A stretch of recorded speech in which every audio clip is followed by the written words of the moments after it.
ఓం గంగణవతే నమ ఐం సరస్వత్యే నమ శ్రీమాత్రే నమ క్రీం క్రీం మహాకాళికాయ నమ ఓం నమ శివాయ శివాయ గురువే నమ దుర్గాయ నమ త్రాం దత్తాత్రేయాయ నమ యా దేవీ సర్వభూతేషు మాతృపేణ సంస్థిత నమస్తస్యై నమస్తస్యై నమస్తస్యై నమో నమః క్లీం కృష్ణాయ గోవిందాయ గోపీజనవల్లభాయ శ్రీకృష్ణ పరబ్రహ్మణే ప్రంజ్యోతిషే నమః.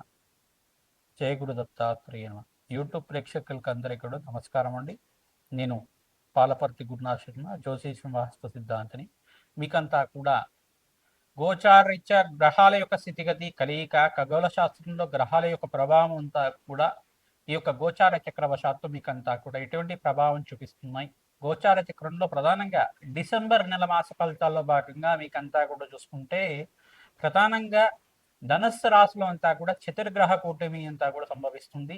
ఇదంతా కూడా గ్రహ యుద్ధంగా చెప్పడం జరుగుతుంది. ప్రధానంగా డిసెంబర్ నెలలో మనకి 7-8 తారీఖు రోజున మనకి అంగారకుడు అంతా కూడా చూసుకుంటే ఇక్కడ ధనుసు రాశిలో ప్రవేశం చేయడం ప్రధానంగా, మరియు అంగారకుడు రవి భగవానుడంతా కూడా ఈ యొక్క డిసెంబర్ నెల 18వ తారీఖు రోజున మనకంతా కూడా అంగారకుడు ధనుసు రాశిలో ప్రవేశం చేయడం, మరియు రవి భగవానుడు కూడా డిసెంబర్ 18వ తారీఖు రోజున ప్రవేశం చేయడం జరుగుతుంది. ప్రధానంగా చూసుకుంటే అంగారకుడు, రవి, తర్వాత శుక్రుడు, బుధుడు అంతా కూడా డిసెంబర్ నెలలోనే ఈ యొక్క కలయికతోటి, యుతితోటి అంతా కూడా సంభవిస్తూ ఉండడం జరుగుతూ ఉంటుంది. కావున ప్రధానంగా చూసుకుంటే ఈ యొక్క గ్రహస్థితి అంతా కూడా వివిధ మేషాది ద్వాదశ రాశుల వాళ్ళకి ఎటువంటి ప్రభావం చూపిస్తున్నాయి, స్వల్పంగా మిశ్రమైన ఫలితాలు ఇస్తూనే ఇక్కడ బృహస్పతి యొక్క శుభ దృష్టి అంతా కూడా స్వరాశి అయిన ధనుసు రాశి మీద పడడం వల్ల సమతపక దృష్టి అనేది ఉంటుంది. 5వ తారీఖు రోజున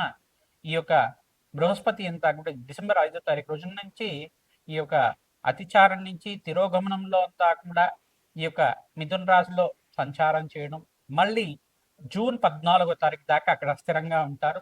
ప్రధానంగా బృహస్పతి శుభ వీక్షణ అనేది ఉంది. కావున మేషాది ద్వాదశ రాశుల వాళ్ళకి ఈ చతుర్గ్రహ కూటమి ప్రభావం అంతా కూడా ఏ రకంగా ప్రభావం చూపబోతున్నాయి అనేది విశ్లేషణ చేయడం జరుగుతుంది. మరి ఈ యొక్క వీడియో అంతా కూడా మొత్తం చూడండి. మీకంతా కూడా ఆకరణ మీకంతా కూడా మేషాది ద్వాదశ రాశి వాళ్ళు ఎటువంటి పరిష్కారం ఆచరిస్తే కనుక విపరీత ధన ప్రాప్తి కలుగుతుంది, రాజయోగం స్థితిస్తుంది. విపరీత రాజయోగం కలగడానికి అంతా కూడా ఎటువంటి పరిష్కారం ఆచరించాలి, ధనాకర్షణకి ఎటువంటి పరిష్కారం చేసుకోవాలి, వివిధ రంగాల్లో వాళ్ళకి ఏ వ్యాపార రంగాల్లో వాళ్ళకి అభివృద్ధి కలుగుతుంది అంతా కూడా విశ్లేషణ చేయడం జరుగుతుంది. అందరూ కూడా వీడియోని స్కిప్ చేయకుండా చూడండి. తద్వారా మీకంతా కూడా పరిష్కారం లభిస్తుంది, అష్టైశ్వర ప్రాప్తి కలుగుతుంది.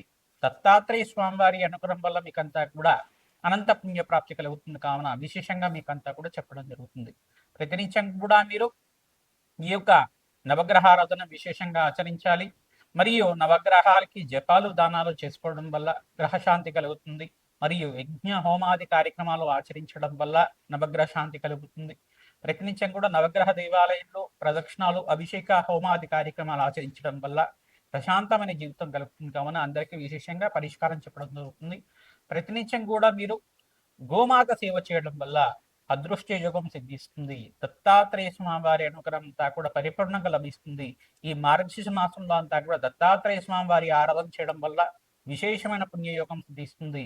ఈ యొక్క అష్టమి తిథి రోజున దత్తాత్రేయ స్వామి వారికి ఎవరైతే విశేషంగా ఈ యొక్క దత్తాత్రేయ స్వామి వారికి అనగాష్టమి అనే వ్రతాన్ని ఆచరిస్తూ ఉంటారో, దత్తాత్రేయ చరిత్రని పారాయణం చేసుకోవడం వల్ల అదృశ్యయోగం సిద్ధిస్తుంది, గురుకటాక్షం లభిస్తుంది. తద్వారా మీకంతా కూడా శుభమైన కార్యక్రమాలంతా కూడా గృహంలో సిద్ధించడానికి, కళ్యాణము మరియు విద్య కానీ, ఉద్యోగం కోసమైనా కానీ, వివాహాది శుభకార్యాలు జరగడం కానీ, గృహయోగం సిద్ధించడం కానీ గురుకటాక్షం వల్ల లభిస్తుంది. కావున మేషాది ద్వాదశ రాశుల వాళ్ళు ఈ యొక్క చతుర్గ్రహ కూటమిలో ఎటువంటి పరిష్కారాలు ఆచరించాలి, క్లుప్తంగా మీకు విశ్లేషణాత్మకంగా అంతా కూడా విశ్లేషణ చేయడం జరుగుతుంది. ప్రతినిత్యం కూడా దత్తాత్రేయాయ స్మరణ మాత్రైన సంతుష్టాయ నమః ఇటువంటి నామాన్ని జపాన్ని ఆచరించండి. తద్వారా నామస్మరణ మాత్రం చేత దత్తాత్రేయ స్వామి వారి అనుగ్రహం అంతా కూడా పరిపూర్ణంగా లభిస్తుంది. కావున విశేషంగా చెప్తున్నాం, మీ జన్మ జాతకమే ప్రధానమైన జాతకంగా ఉంటుంది. ఈ జన్మ జాతకంలో ఎటువంటి జాతకంలో ఉండే దోషాలకంతా కూడా పరిష్కారం ఆచరించడం వల్ల శుభయోగం సిద్ధిస్తుంది. కావున విశేషంగా అందరికీ కూడా చెప్తున్నాం. ప్రధానంగా గోచార చక్రం అనేది మనకు గ్రహాల యొక్క స్థితిగతి, కలయిక, వాటి ప్రభావం అంతా కూడా విశ్లేషణ చేస్తుంది. జన్మ జాతకమే ప్రధానమే జాతకము ఉంటుంది. మీ జాతకంలో ఉండే గ్రహదోషాలకి పరిష్కారం ఆచించాలి. మరియు గోచార చక్రంలో ఉండే గ్రహాలకు కూడా వాటి ప్రభావం మన జాతకం మీద లేకుండా వాటికి కూడా శాంతి కలిగే విధంగా చేసుకోవడం వల్ల శుభయోగం సిద్ధిస్తుంది, అదృష్ట యోగం కలిసి వస్తుంది, గురు కటాక్షం లభిస్తుంది. మీకంతా కూడా అష్టైశ్వర ప్రాప్తి కలగడానికి ఆస్కారం ఉంటుంది. కన్యారాశి జాతకులకి ప్రధానంగా డిసెంబర్ నెల మాస ఫలితాల్లో భాగంగా ఎటువంటి పరిష్కారం అంతా కూడా ఆచరించాలి, విశ్లేషణగా చేయడం జరుగుతుంది. డిసెంబర్ నెలలో విశేషంగా చతుర్గ్రహ కూటమి అంతా కూడా ధనుసు రాశిలో సంభవిస్తుంది. చతుర్థ స్థానంలో 4 గ్రహాలంతా కూడా కలిసి ఉన్నాయి కావున విశేషంగా మీకంతా కూడా ఎటువంటి ప్రభావం చూపిస్తున్నాయని తెలుసుకోవడం జరుగుతుంది. బుధ భగవానుడు, అంగారకుడు, రవి, శుక్రుడి యొక్క కలయిక అంతా కూడా ధనుసు రాశిలో సంభవిస్తూ ఉండడం. ప్రధానంగా ఇక్కడ దశమ స్థానంలో అంతా కూడా చూసుకుంటే ఇక్కడ బృహస్పతి సంచారం అంతా కూడా ఈ యొక్క స్వరాశి అయిన ప్రధానంగా మిథున రాశిలో అంతా కూడా రాష్ట్రాధిపతి ఒక్కటే కావున మీకంతా కూడా రాజయోగం సిద్ధించడానికి, వృత్తిలో మార్పులు జరగడానికి ఆస్కారం ఉంటుంది. సమసప్తక దృష్టితోటి శని భగవానుడికి దృష్టి అంతా కూడా కన్యారాశి మీద పడడం అనేది జరుగుతూ ఉంటుంది. ఇక్కడ శనీశ్వరుడు యొక్క దృష్టి ఉంది కావున మీకంతా కూడా శుభమైన ఫలితాలు ఇస్తున్నప్పటికి కూడా కర్మఫలదాత అంతా కూడా మీకు కర్మయోగాన్ని కూడా ఇవ్వడం జరుగుతుంది. శ్రమతో కూడిన సంపాదన పెరుగుతుంది. ప్రధానంగా కర్మ సిద్ధాంతాన్ని అనుసరించి మీకంతా కూడా ఎటువంటి పరిష్కారాలను ఆచరించాలని తెలుసుకోవడం జరుగుతుంది. ప్రధానంగా చూసుకుంటే శనీశ్వరుడు ప్రీతికరంగా తైలాభిషేకం చేయించుకోవడం, ప్రధానంగా నవగ్రహాలకి అభిషేకం చేయించడం వల్ల రాజయోగం సిద్ధిస్తుంది. మార్గశిర మాసంలో అష్టమి తిథి వేళ బృహస్పతికి ప్రీతికరంగా, దత్తాత్రేయ స్వామి వారికి ప్రీతికరంగా, గురువారం రోజున విశేషంగా గురు కటాక్షం కోసం మీరంతా కూడా ఈ యొక్క గోమాత సేవని ఆచరించాలి. దత్తాత్రేయ కవచాన్ని కానీ దత్తాత్రేయ చరిత్రని కానీ ప్రతినిత్యం కూడా పారాయణంలాగా వింటూ ఉండడం, ప్రవచనాల్లాగా వింటూ ఉండడం కానీ చేస్తూ ఉండడం వల్ల దత్తాత్రేయాయ స్మరణ మాత్రేణ సంతుష్టాయ నమః. ఓం దత్తాత్రేయాయ స్మరణ మాత్రేణ సంతుష్టాయ నమః. నామాని జపాన్ని ఆచరించండి, దత్తాత్రేయ నామస్మరణం చేయండి. దత్తాత్రేయాయ నమో నమః. జయ గురు దత్త జయ గురు దత్త అనే నామాన్ని జపాన్ని ఆచరించండి. తద్వారా రాజయోగం సిద్ధిస్తుంది. దత్తాత్రేయ స్వామివారి అనుగ్రహం వల్ల మీకంతా కూడా అష్టైశ్వర ప్రాప్తి కలగడానికి ఆస్కారం ఉంటుంది. అమావాస్య తర్వాత 18వ తారీఖు తర్వాత 28వ తారీఖు తర్వాత మీకంతా కూడా అదృష్ట కాలంగా చెప్పడం జరుగుతుంది. మాసాంతంలో విశేషమైన శుభవార్త వినడానికి ఆస్కారం ఉంటుంది.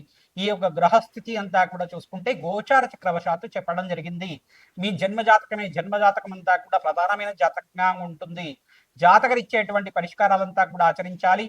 మీ జాతకరీత్యా అంతా కూడా ఈ యొక్క దోషాలంతా కూడా విశ్లేషణ చేయించుకోవడానికి మా యొక్క ఫోన్ నెంబర్కి మీరు అపాయింట్మెంట్ తీసుకొని జాతకాలంతా కూడా విశ్లేషణ చేయించుకోవడం వల్ల ఎటువంటి దోషాలు ఉన్నాయి, దానికి పరిష్కారం అంతా కూడా క్లుప్తంగా మీకు అంతా కూడా విశ్లేషణ చేసి దానికి జప హోమాది కార్యక్రమాలు, శాంతి పూజలంతా కూడా చేయించడం వల్ల రాజయోగం సిద్ధిస్తుంది, అష్టైశ్వర ప్రాప్తి కలుగుతుంది. ప్రధానంగా గోమాత సేవ చేసుకున్న వాళ్ళకి సకల గ్రహదోష నివారణ కలుగుతుంది, అదృష్ట యోగం కలిసి రావడానికి ఆస్కారం ఉంటుంది. దత్తాత్రేయ కవచాన్ని, దత్తాత్రేయ చరిత్రని ప్రతినిత్యం కూడా పారాయణం చేస్తూ ఉండండి. కోటి యజ్ఞాల ఫలితం కలుగుతుంది. ఈ మార్గశీర్ష మాసంలో విశేషమైన పుణ్యయోగం సిద్ధించడానికి ఆస్కారం ఉంటుంది. శ్రీమాత్రే నమః.